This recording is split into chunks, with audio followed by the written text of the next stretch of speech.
Vote নিয়ে প্রধান উপদেষ্টা, ঈদের মতো উৎসব চলছে। ভোট নিয়ে বিভ্রান্ত করা হলে ফল মেনে নেওয়া হবে না, তারেক রহমান। ভোট সুষ্ঠু হলে আমরাও মানব, অন্যদেরকেও মানতে হবে, জামায়াতের আমির। দুপুর 2টা পর্যন্ত সারা দেশে 486টি বিশৃঙ্খলা, জাল ভোট 59টি। দর্শক, সোনালী নিউজের আজকের আয়োজন সোনালী সারাদিনই সবাইকে স্বাগত জানাচ্ছি। দিনের শীর্ষ নিউজগুলো নিয়ে সাথে আছি দিলরুবা খান।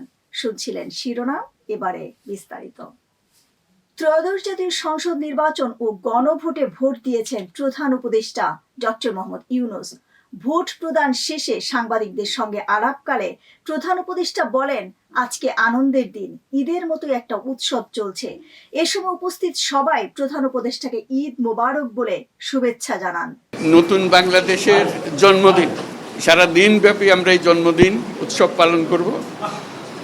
এটার মাধ্যমে আজকে যে প্রক্রিয়া এখান থেকে শুরু হলো, এর মাধ্যমে আমরা অতীতকে বর্জন করলাম। যেসব দুঃস্বপ্নময় অতীত ছিল সেই অংশ আমরা সম্পূর্ণরূপে বর্জন করলাম। আজকে থেকে আমরা প্রতিটি পদে নতুন বাংলাদেশ সৃষ্টি করার সুযোগ পেলাম। আজকে জন্মদিন পালন করি, আমরা সারাদিন ব্যাপী উৎসব করি, সবাই মিলে, জাতি সবাই মিলে উৎসব করি। এবং এটা আরও নিশ্চিত হবে গণভোটটা দিয়ে।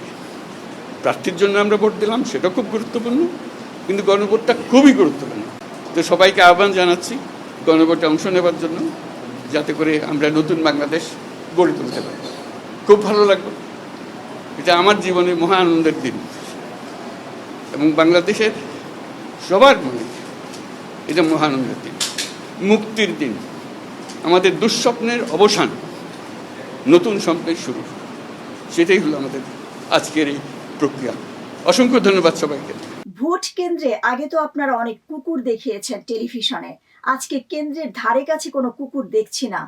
আগে দেখিয়েছেন মাঠ খালি, কুকুরের ছবি দিয়ে টেলিভিশনে পত্রপত্রিকায় দেখিয়েছেন। আজকে কুকুর তো খুঁজে পাবেন না, এখন সব মানুষ আর মানুষ। এই নির্বাচনের মাধ্যমে ইসির প্রতি কি আস্থা ফিরে আসবে? এমন প্রশ্নের জবাবে বৃহস্পতিবার প্রধান নির্বাচন commissioner AMM Nasir Uddin Eskaton Garden High স্কুলে ভোট দিতে এসে এসব কথা বলেন। বিএনপির চেয়ারম্যান তারেক রহমান বলেছেন, নির্বাচন যদি নিরপেক্ষ, সুষ্ঠু, বিতর্কহীন হয় তাহলে ফলাফল মেনে নিতে কোনো আপত্তি নেই। তবে নির্বাচনকে অবশ্যই নিরপেক্ষ ও শান্তিপূর্ণ হতে হবে। ভোট নিয়ে কোনো ধরনের বিভ্রান্তি বা অনাকাঙ্ক্ষিত ঘটনা ঘটানো হলে সেই ফলাফল মেনে নেওয়া হবে না বলেও তিনি স্পষ্টভাবে জানান। বৃহস্পতিবার রাজধানীর গুলশানে সাংবাদিকদের সঙ্গে আলাপকালে তিনি এসব কথা বলেন। এর আগে গুলশান মডেল স্কুলে নিজের ভোট প্রদান শেষে রাজধানীর কয়েকটি এলাকা পরিদর্শন করেন তারেক রহমান।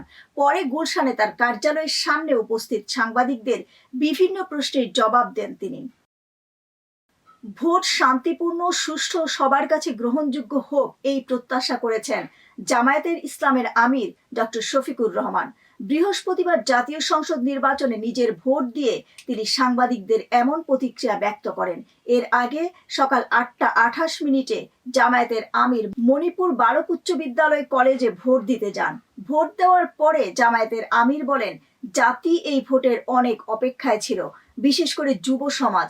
ভোট সুষ্ঠু ও সবার কাছে গ্রহণযোগ্য হোক, এটা আমরা দোয়া করি।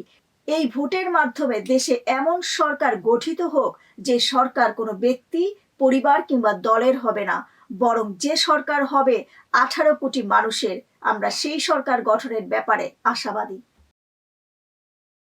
চলমান ত্রয়োদশ জাতীয় সংসদ নির্বাচন ও গণভোট 2026 উপলক্ষে দেশের 486টি কেন্দ্রে বিশৃঙ্খলার ঘটনা ঘটেছে।